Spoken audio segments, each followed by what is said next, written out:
All right, y'all, on the line, I've got Colonel Douglas McGregor. Of course, he's the hero of the great big tank battle of Iraq War I in 1991, and he wrote The Margin of Victory. And happy to have you back on the show. Colonel, how you doing? Great, thanks. Good. Happy to have you on the show here. And so we got important news to talk about. If I could find the right tab, I have your very important piece here, the last one you wrote for the American Conservative. This time it's different. And it's about, well, how we've essentially had our soldiers and Marines patrolling Pashtuns in Paktika for the last 20 years. And seemingly the likes of Biden think that that's what war is like. And those wars have been absolutely horrible for the Iraqis, the Afghans, and the Americans fighting them too. But this is an altogether different type of war. And it is so far removed. It's 7,000 miles from America's easternmost point. And so, you know, we're still very far removed from it. And I think the reality of the war has not really sunk into the American people or even to the American leadership, other than in talking point format that look how cruel the Russians are, which there's some truth to that. But this is a total war going on over there in East Ukraine right now, huh? Well, the other thing is the potential for this thing to widen and ultimately draw us in, thanks to this administration, is enormous. Yeah. And if we're drawn into this conflict in any way, whether it is just on the high-end conventional side or, God forbid, worse and escalates to the nuclear level, it will be devastating for us. And Americans need to understand that this will be unlike anything they've experienced, because, frankly, those other wars that you mentioned were in the realm of colonial conflicts, what we normally refer to as low-intensity conflict. It's not the best label, because if you're being shot at, there's nothing low-intensity about it. But nevertheless, it's a huge difference. And the tens of thousands of casualties, tens of thousands of dead should frighten Americans. And right now, they're not paying that much attention, and they could easily be drawn into this by the Biden administration. Mm-hmm. Well, now, so for the war in the East itself, what could you compare it to in recent history? Maybe the Iran-Iraq war, something like that? Well, if you imagine, if you go back to Vietnam, we lost 58,000 men killed over the space of nearly 10 years. And within the last 12 months, we now estimate that close to 200,000 Ukrainian soldiers have been killed. And there are 300,000 to 400,000 Ukrainian casualties. And more than half of those casualties involve injuries that are so severe these men will never return to duty. And then you have to look at the Russian side. We estimate now 70,000 to 80,000 casualties and 20,000 to 25,000 dead. Now, the reason they're so disproportionate is that 75% of the losses on the Ukrainian side involve losses to artillery, missiles, rockets, drones, in other words, standoff attack weapons. And the Russians outnumber those weapons that the Ukrainians have by 10 to 1.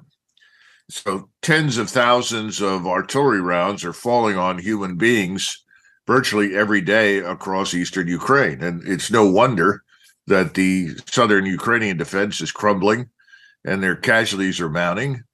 And they have no way to stay there with any certainty and survive. So I think you're going to see a massive exodus north and west out of the Donbass, which, of course, is what the Russians want. But until Zelensky gives the order, thousands more will die needlessly in places like Bakhmut or Kupiansk or any number of different places. Mm-hmm.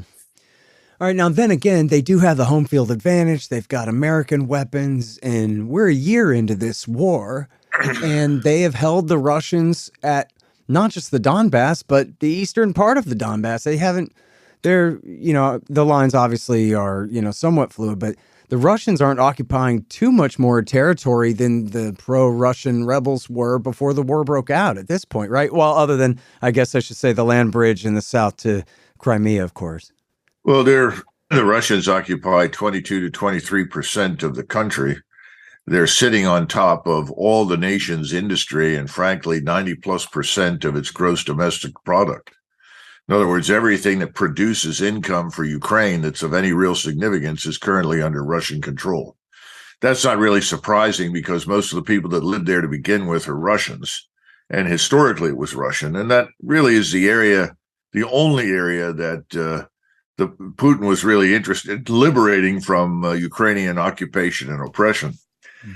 But I think we need to understand something, that when the Russians went in to begin with, they went in with a relatively small force on the assumption that demonstrating the seriousness with which they took what happened in Ukraine, their legitimate security interests, that we would respond with negotiations. And it took a few months for the Russians to finally discover, well, the Americans are not only disinterested in negotiating, the Americans see this as an opportunity to fatally harm Russia. So the Russians went back, re-examined their options, and decided that they had to go to war. And it's taken them several months to prepare for what you call total war. I wouldn't go that far. I would just say high-end conventional war. And now they have hundreds of thousands of troops in Belarus, in Western Russia, and in southern Ukraine. And I think they're ready for it. The problem is that the winter was short. They only had about 2 or 3 weeks of frozen ground, which would have facilitated some maneuver, but it wasn't enough time in the estimation of the Russian high command to support major offensives that they want to succeed. And so they held back. And what we see now is the mud season. We have vehicles. I get video all the time from all sides showing me trucks and armored fighting vehicles mired in 6-7 feet of mud that they can't get out of. So for the moment, at any rate, the Ukrainians are being helped by the fact that there's no mobility. And the Russians can pursue them to a limited extent, but not to the extent they could if it were dry. Now, this mud is going to dry out, but it will probably take most of March and April for that to happen, which means we won't see the massive movement of forces until May and June.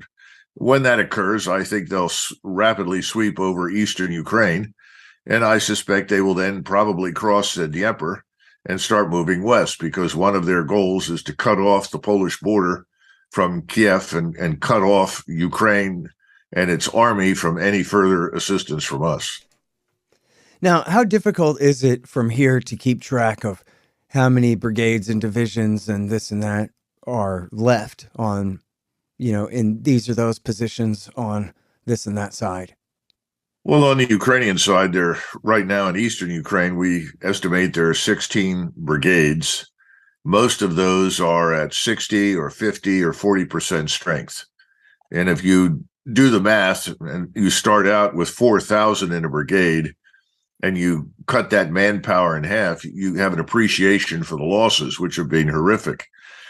And they're starting to feed new recruits into the system. I sent you earlier a lengthy comment from people on the ground in Ukraine who are watching the Ukrainians bring in these new recruits. And these are overwhelmingly boys, 15, 16, some even younger, some women, and large numbers of older men in their 50s and 60s. And these people have almost no training, perhaps 2, 3, 4 weeks of familiarity with weapons and so forth, and they're being hurled into the breach. Now, Ukraine still has a few so-called elite formations left that they've been holding in reserve, and I'm told now they're starting to funnel them as a last-ditch effort into what remains of Bakhmut. But the bottom line is the Ukrainians are now scraping the bottom of the barrel for people. In addition to those, you've got about 35,000, maybe a little bit more, Ukrainian soldiers, officers training in Western countries that will eventually come back. They're supposed to have the training that's necessary to operate the more sophisticated equipment, because right now, anything like rocket artillery and your various radars, some of the logistics and the distribution system, the higher staffs, those are populated by NATO military manpower. And without that NATO military manpower, American, German, whatever, in Ukrainian uniform or simply unidentifiable uniforms, I think the whole effort would fall apart. So it's a tragic situation. Ukraine cannot win. It has no chance of winning. And you would think under the circumstances, someone with a degree of some humanity would intervene and say enough is enough. The Ukrainians have done more than anyone could reasonably expect, and it's time for this to end. But no one in Washington wants to admit that they were wrong.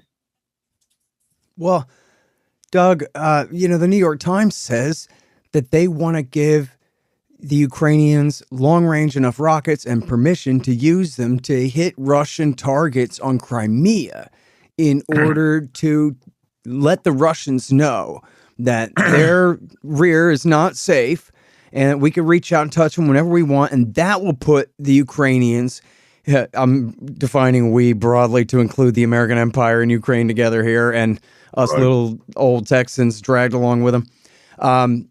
That the Ukrainians then will be in such a position of strength that then they'll be able to negotiate well with Russia. Well, that's delusional.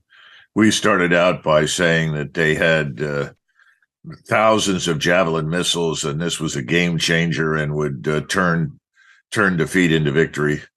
The Russians figured out how to counter those and captured large numbers of them. Now, I could go down the list of all the various weapon systems that have shown up that have not been a game changer. Historically, we know that no one silver bullet weapon system dramatically changes the battlefield. It never does. It's always how you integrate it within a broader framework. And right now, the key thing that we're pushing, as you know, are F-16s.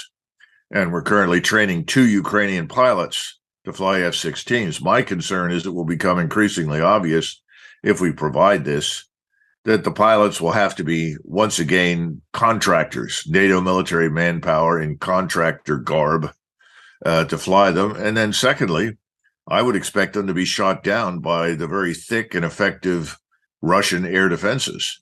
The Russian air and missile defenses are quite good. They've managed to massively reduce the numbers of rockets and missiles that get through, and they've effectively erased the Ukrainian Air Force, what there is of it, from the sky, because if they fly, they die. I think that will happen to us as well. So I hope we don't do that. But if we do, and we have even modest success, it's like everything else. No one can protect anything perfectly. So if there's any penetration at all, the Russians may conclude that they might as well go ahead and attack our rear areas. And that means Poland, and probably Lithuania, at least insofar as it includes, facilities that are stockpiling weapons and equipment and training Ukrainian forces. But again, the Russians thus far have exhibited tremendous restraint, principally because they don't want a war with Europe, and they don't want a war with us. And I'm not sure they need to do that to win. But we ought to understand that, if you do certain things and you think you can do it with impunity, you're nearly always wrong. There are other ways for your opponent to respond. And things are not good in NATO. NATO is deeply divided behind the scenes. People are very unhappy with what's happened. Many people think they've been betrayed by us because we've led them down this garden path. We promised them Ukrainian victory, and they know that's never going to happen. And they now have in front of them something they haven't seen for 30 years, which is an enormous and powerful Russian army and air force, because Putin and his friends have built in a very short period of time this enormous force, which they plan to increase to 1.5 million. Right now, it's over 800,000, and focused on Ukraine, 600 to 700,000. So I think the Europeans want to put an end to this. They just haven't figured out how to do it without upsetting their relationship with us. Yeah. Well, and it's funny because a year ago you told me, well, our hope lies with the Germans, that they will put their foot down and say, this is just too much chaos in Europe. We can't have this. And that was what led to Minsk 1 and 2 back in 14 and 15. And It hadn't been enough pressure on them yet, which is just amazing. I guess they've been subsidizing everybody's energy costs, right? And helping to relieve that political pressure. But that's a stopgap measure, right? They got to print that money or borrow it from somebody to pay for all that. Well, I think that's true, except that I would point out that Scholz, at least if you look at the polls in Germany, is in real trouble. There's almost an overwhelming majority, and I'm talking about 70-80% of the population that thinks that his foreign minister, this Annalena Baerbock, should be removed. And she's sort of the Americanized German who runs around wagging her finger and fist at the Russians for being bad, for not respecting whatever she thinks is appropriate and deserving the worst. She's the one that announced that Europe and Germany were at war with Russia, which deeply troubled and upset the German population, which has absolutely no interest in being at war with anybody. So I think she's going to go, and I think Scholz is going to have a tough time surviving. Now, when does the no confidence vote come? Under what circumstances? Who knows? But I think it's inevitable. I don't think Mr. Macron is on particularly strong ground either, but his presidency is a little bit more robust than Chancellor Scholz's position. And you see London is chaos. So the bottom line is, I think something will give in Europe. And when it does, and when things crack, we're going to see the edifice collapse rather dramatically. At which point in time, the question is, what do we do? Because we brought this on. Remember, the Biden administration insisted over and over and over again that they were going to strengthen NATO. They were going to build it up, and now NATO is stronger than ever. Well, all you have to do is look at the promises made to deliver equipment and what actually showed up, and it's very weak. And that was a message that Lloyd Austin, the Secretary of Defense, delivered at his last meeting with the various NATO allies and other partners asking for equipment. And he gets a promise of 3 tanks from Portugal. He gets a promise of X number of tanks from Germany, and thus far nothing's shown up.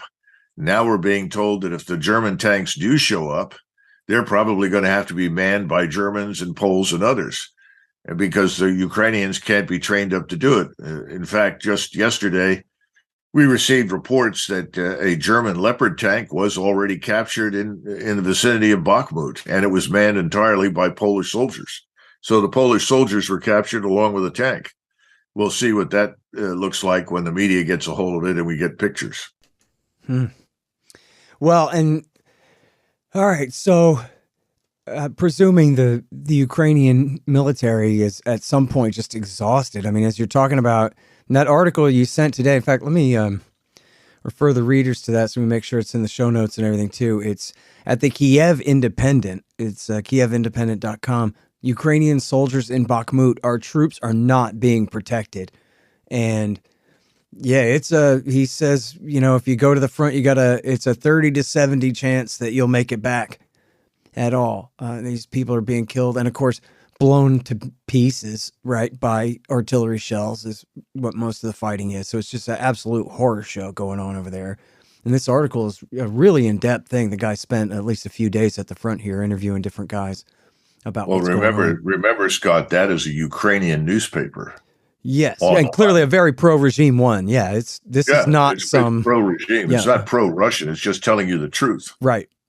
Yeah, and it's you got to figure maybe some of the worst is left out, but what remains is really bad. And they're talking about essentially a big part. Good. The other thing to keep in mind is the Ukrainians have already fired 1 million artillery shells. That doesn't include their use of drones and rockets and so forth. Mm-hmm. And now they're effectively running out. One of the points that the author of that article makes is that in most cases, they're getting no artillery support at all from their own side. And the artillery they have is literally from World War II. Yes. Yeah. And I mean, the problem is everyone who looked at this war from the beginning is getting an education, because just about everybody underestimated, the amount of ammunition and the losses that would be taken. And people overestimated the effect of many weapons. And many of the weapons that we produced, we thought would be superstar performers, both German and American, didn't turn out to be that way. Mm-hmm. So everybody got something wrong on this. But right now, the people suffering are the Ukrainians. And the real question is, what's next? And I think next is collapse. And the question is, what do we do when this becomes clear? What do we do when the Russians break out and simply overrun all of eastern Ukraine? Are we going to go into this ourselves? You know what? Which is my great nightmare. But Doug, aren't we? Well, let me get back to that in just 1 second, because I have that in the notes. I'll put an asterisk by it so I don't forget. But go back 1 year. I mean, I think we're fighting Plan B right now, because Plan A I was just reading one this morning from the Washington Post from last March that, well, the Ukrainians have done pretty good in blunting the Russians' advance, but everyone here in D.C. and at the Pentagon expects that Kiev will fall within a few weeks or so. And then we'll go back to Plan A, which was backing an insurgency, as they talked about in December 21 and January and February 22 in, I don't know, 15 different press releases and statements here and there that we're going to replicate Afghanistan.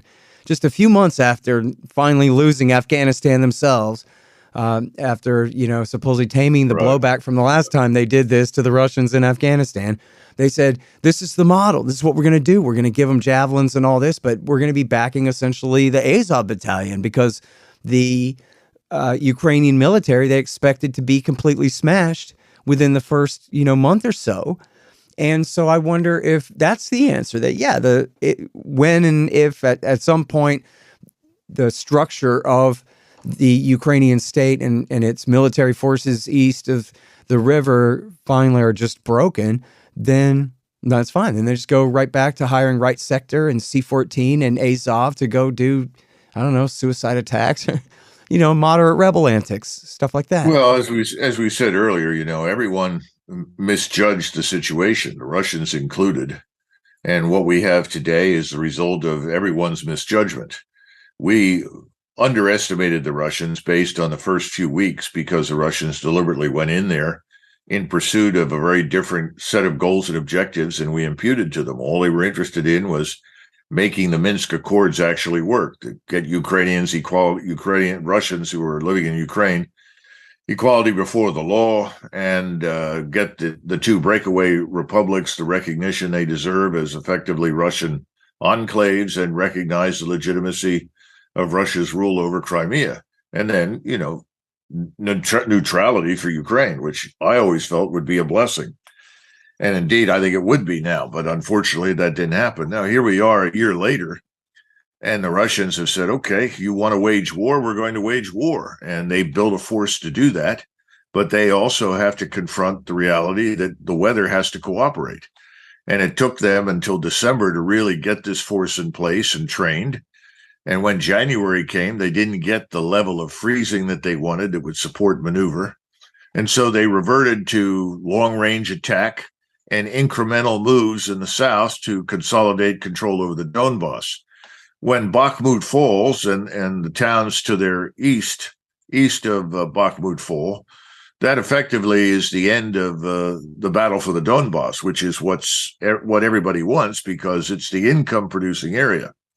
So once that's over and you get a dry season finally and get past this muddy season, which is horrendous, then I think the movement begins. And how far will that go? Well, you just said something that's very important. If you're sitting in Moscow and you're hearing people say, we will stay with this to the bitter end, our goal is to fatally weaken Russia, to drive out Putin, to potentially even dismember the state. And failing that, we're going to launch an Afghanistan-style insurgency. You hear this from Moscow, or you're sitting in Moscow, you hear this. The only conclusion that you can reach is that I have to end this war. And the only way I can end it is to march several 100,000 Russian troops all the way to the Polish border. That's the problem. Yeah.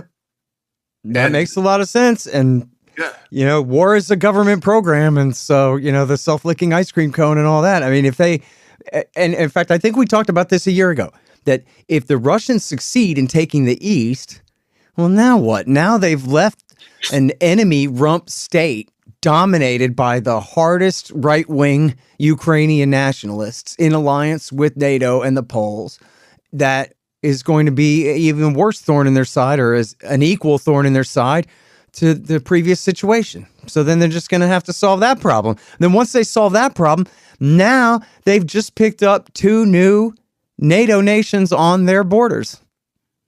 Well, that's right. And that's something they obviously wanted to avoid. But my supposition, and perhaps I'm wrong, but my supposition is that by the time they've closed on the Dnieper, the Europeans will say that's enough. And they don't want this sort of unrelenting insurgent warfare in Western Ukraine under any circumstances. It's very difficult to wage it there, to be blunt, because other than the Carpathian Mountains that are in the far west, the rest of Western Ukraine is largely open, rolling countryside. So that's a tough place to run an insurgency. It ends up becoming simply a set of targets on a daily basis for Russian standoff attack weapons. But I think the Europeans will oppose that, because there's always the danger, if this drags on, how long before it starts spilling into Poland, Slovakia, Romania, Lithuania. And the Russians aren't interested in that. They don't want it to go on. The Europeans don't want it to go on. Of course, there's always the outside possibility that someone in Washington, D.C. wakes up and smells the coffee. Mm-hmm. I think that is possible, because now I'm beginning to detect this new groundswell to justify enormous defense spending by talking about the looming China threat. And you got to stop and ask yourself a question. If we're happy with what's happening in Ukraine, why are we now shifting the conversation to China? Yeah. And of course, the Chinese are many things, but they're certainly not a military threat in the way that they're being described, and far from it. I don't see any evidence for any Chinese interest in attacking the United States. I don't see any interest in the Chinese attacking Taiwan. In fact, we know that the Taiwan government and Beijing are constantly talking to each other on back channels. There's not going to be a war there. So why are we talking about suddenly China again? I think they're trying to change the subject in anticipation of everything falling apart in Ukraine. Yeah. Well, you know what? I would hate for them to hawk it up against China, full stop, even if it's an excuse to change the subject from Ukraine. But I'll take it. Sort of the way they finally shut up about when the Ukraine thing broke out. Well, at least they shut up about. So I don't know. And let's get back to China in a minute, because I'm interested in your takes on that. It's really important stuff. But on the question of the presumed sooner or later, medium-term future here, loss of the Ukrainian military, and then the choice being either, we discussed the possibility of an insurgency, and then, as you're saying, the Russians will need to take the whole west of the country if we do them like that, and the Europeans are going to want to stop. What about the other option that you brought up a couple times now, which is what John Mearsheimer warned about last summer, which is that he thinks that Biden and his people are so committed to their rhetoric about making sure that this works that they will escalate. They'll use the U.S. Navy, they'll send in the Marines, they'll do something crazy and turn this into a real war between America and Russia. Now, I guess changing the subject to China is one way out of that, but do you think that is a real worry? Well, I don't know what the Marines would do. They're pretty light, other than go if they were to enter the current theater of war, they'd be killed. They're not the U.S. Army. They don't have massive quantities of armor. In fact, the U.S. Army isn't the U.S. Army anymore. I think we'd be lucky to get 50,000 combat troops on the ground for any length of time out of this army of 450,000, 460,000. We just don't have that many people in the combat units with the right equipment. I don't think that happens. If you widen this to the use of the Navy, well, then surface vessels will be sunk in great quantities. The Russians rely heavily on their submarine fleet. And submarines are extremely difficult to deal with. We'd end up in some long and tiring exercise with our submarines attacking theirs or trying to find them. And then, of course, that would halt all transatlantic movement immediately. So that means you can't resupply anybody over there unless you use aircraft. And even then, I think that would be hazardous. The Russians may decide to shoot everything down that comes across the Atlantic. I'm not sure that's true. My own thinking is that they will try to change the subject as it becomes clear that this is a disaster. Yeah. What happened when Washington left Vietnam, which was clearly a disaster? Well, they stopped talking about it. Right. And the same thing happened when we left Afghanistan. Yeah, and Iraq too. What's the mainstream media stopped talking about? When Ukraine is destroyed or in ruins, they probably won't say much about it. But I think NATO will split rather dramatically along many, many lines. There will be a push for talks with the Russians. It will have to be from new governments in places like Germany and Berlin. Russians aren't going to pay any attention to Schultz. And they certainly aren't going to pay attention to the Biden administration as long as it's around. So it'll have to be new governments in Europe. And then I think we'll just walk away and the focus will turn entirely to China, and which is crazy because, I hear people contact me and say, well, look at what the Chinese are doing to us with fentanyl. Well, the Chinese aren't doing anything to us with fentanyl. The Chinese are supplying the ingredients for fentanyl to the so-called drug cartels in Mexico, Central America, and the Caribbean. They are in turn weaponizing those and sending them back into the United States. Well, if you want to stop that, there's a very straightforward solution. You secure your border. You secure your ports. You control immigration. Somebody told me recently over in DHS, Doug, 20,000 Russians entered the United States last year. Okay, where are they? What are they doing? I'm sure most of them are quite happy to be in the United States, but it would seem unlikely that out of that 20,000, there weren't several agents working for Moscow. Well, that Doug, doesn't even begin to address the thousands of Chinese that have been pouring into our country over those open borders. Where are they? No, what are they doing? Don't worry. You can trust the FBI counterintelligence division. They're not too busy framing the last president for treason. They'll take care of that. Well, it seems like when the neoconservatives really seized control of American policy after Iraq War I, I guess, in the aftermath of it, with the defense planning guidance and then, of course, PNAC and all of that stuff, that, Charles Krauthammer called it the unipolar moment. And they understood that now that the Soviet Union is out of the way, that we have this period of time, a generation, if we're lucky, to set the table on the planet exactly how we want it before, naturally, the rest of the world gets rich enough that their opinion will start to matter more. And so India and Brazil and China and Russia, again, eventually, they will have to have a seat at the table, and it will look more like a multipolar world. The whole contest was to see how well America can set the structure of the thing up by the time those nations rise up to fill their place. Now it's a generation later, 30 years later, but the Americans can't accept that what they thought was going to happen happened. The time went on and those other countries got richer and more powerful, and now their opinion matters a little bit. China's not taking over the world like they say on Fox News. It's just rising up to take its place at the table where America was taking up, 6 of the 10 seats or whatever it is, if I'm making sloppy metaphors. But so the point is, though, that why can't they remember that it only ever was to be a unipolar moment, that this is just the middle part of North America, that we cannot, now, never mind may not, we cannot be the dominant power in Eurasia forever. It just can't work. It doesn't work. Well, I don't disagree with you. Obviously, I think you're right. But the problem is the neocons in particular believe in this notion, I think, of perpetual revolution and that America should be its instrument. And this is reminiscent of the Trotskyite Bolsheviks. Ultimately, Stalin dislodged them and expelled as many of them and killed as many of them as possible because they kept arguing for this internationalist position that would drag the Soviet Union into war with its neighbors.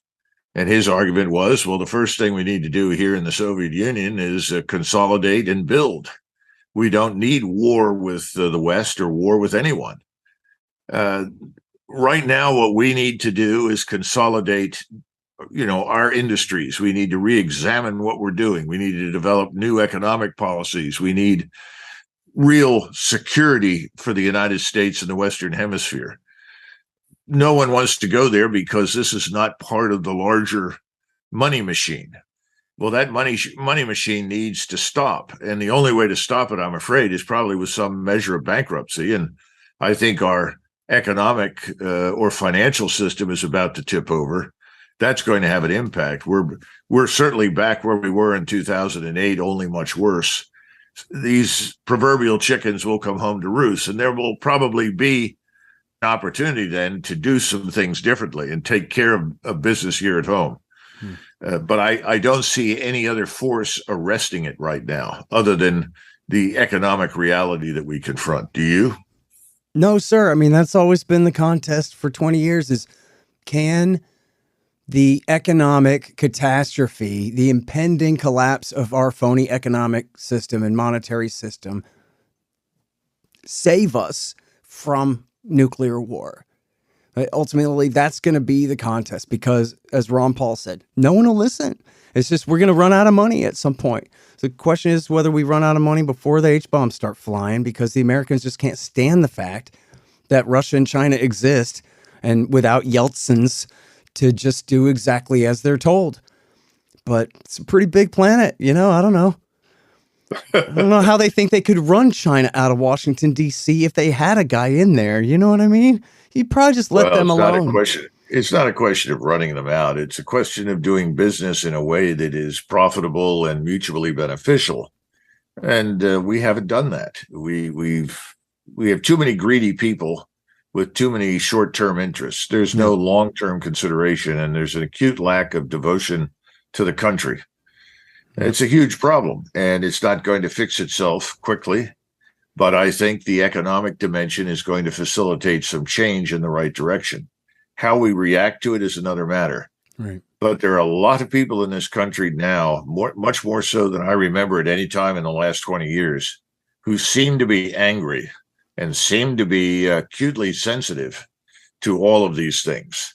We'll just have to see how it plays out politically. But right now, I think a lot of people have also discovered that these two parties don't really amount to much, that there has to be a third force, some new force in American politics, because the two parties are basically rooted in the same swamp, are they not? Yeah, they certainly are. Well, we're trying over at the Libertarian Party.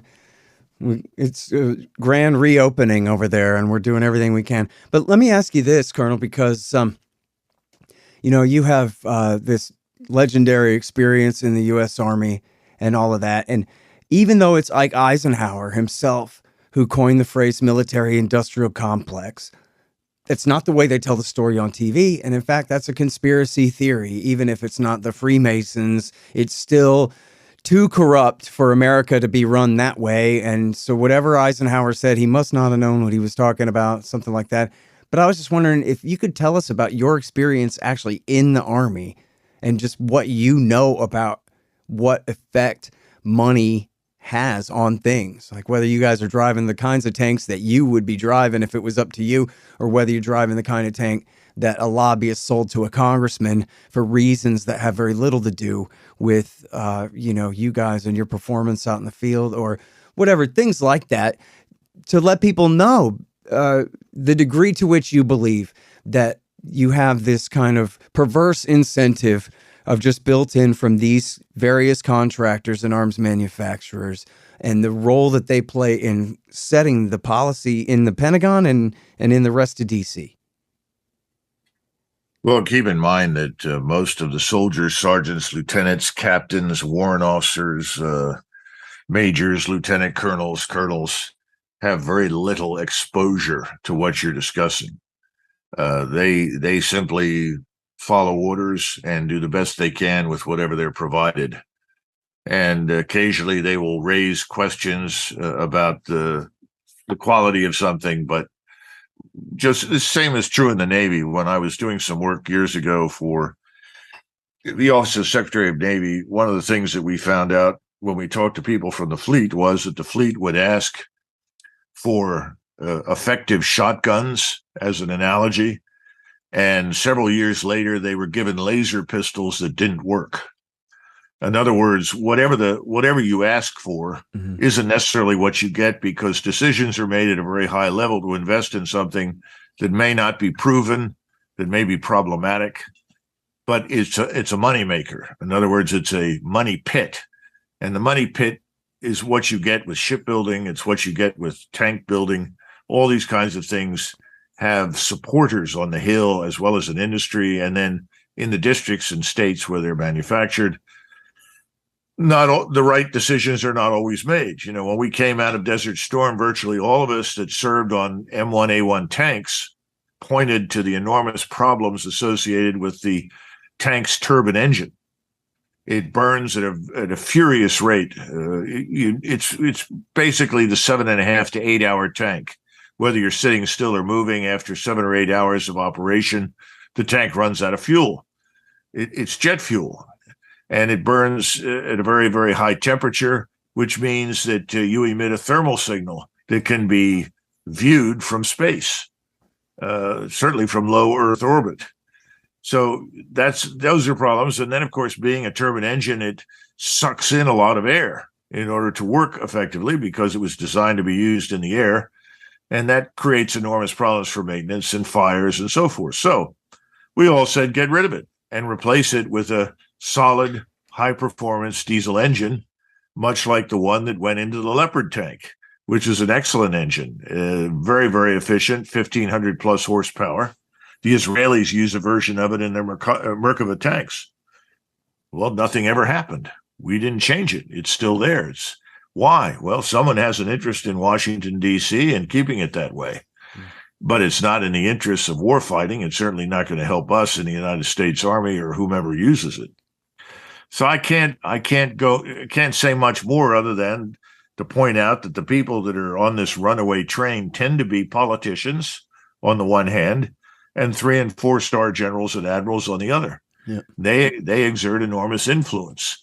And then you have the industries that build these things that step in and say, well, if you can't figure out what to build, we have to build something, or we can't keep everybody employed. So we'll build whatever we think is appropriate. I had people from various corporations tell me that over and over and over again. If the Navy can't figure out what it wants, well, we're going to build ships anyway. The hell with the Navy. The Navy will have to use whatever we build.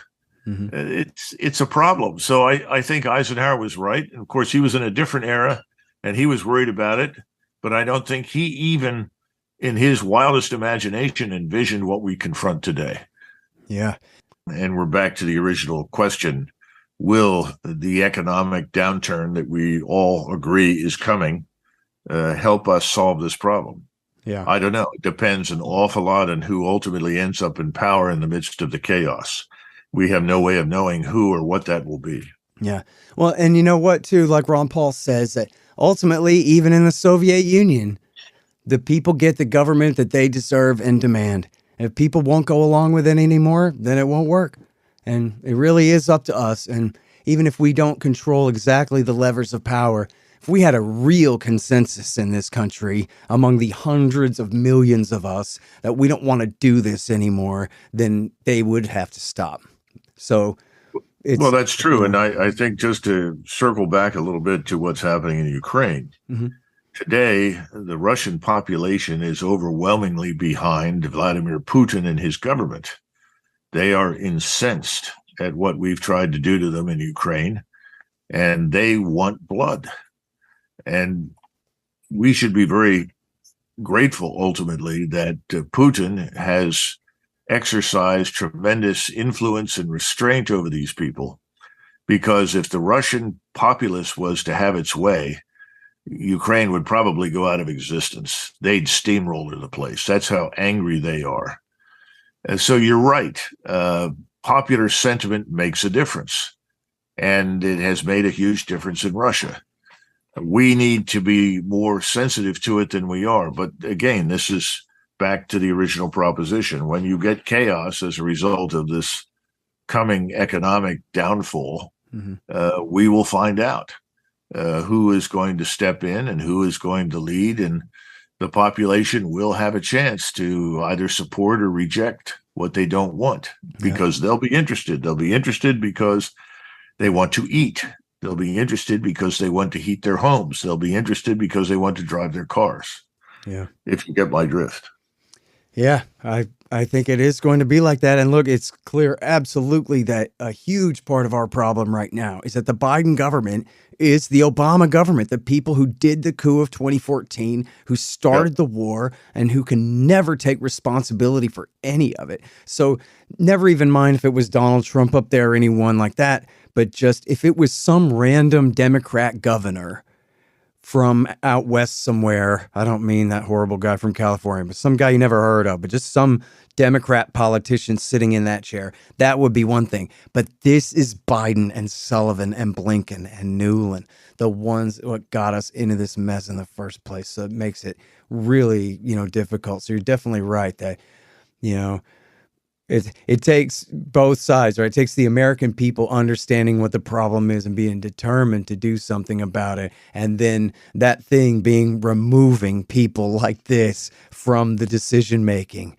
Because, I mean, look at what they've got us in. I mean, people are talking about, and in fact, I'll let you go after you answer one last one here for me. You mentioned this earlier at the top of the show, and it has been brought up over and over again, the possibility that this could come to a nuclear war. That if you just have, one or two steps, it's not that slippery slope of a fallacy to say that within the space of a week or two, this thing could really escalate to war between NATO and Russia and even H-bombs. Well, I think it's possible, but unlikely, simply for the following reasons. First of all, the Russians want nothing to do with it, and they've made that pretty clear routinely by their actions as well as their words. They know under what circumstances something would happen, and it will not happen unless we attack them. And then secondly, I see no evidence that anyone at the top of the Defense Department, even though I think these are some of the least impressive people that we've had in the history of the United States, one thing I can say for them is that they very clearly don't want a war with Russia, and they absolutely have warned against the use of any nuclear weapon. I also think that Blinken understands the gravity of the situation when you involve nuclear weapons. Now, I can't vouch for the rest of the bunch. I don't know who calls the shots, Susan Rice, Samantha Powers, whoever. I don't know what they think. I don't know what the neocons that they're listening to think per se. But at least in those two instances, there's an understanding that what you just described is the ultimate nightmare, and it's one that we absolutely want to avoid. Mm-hmm.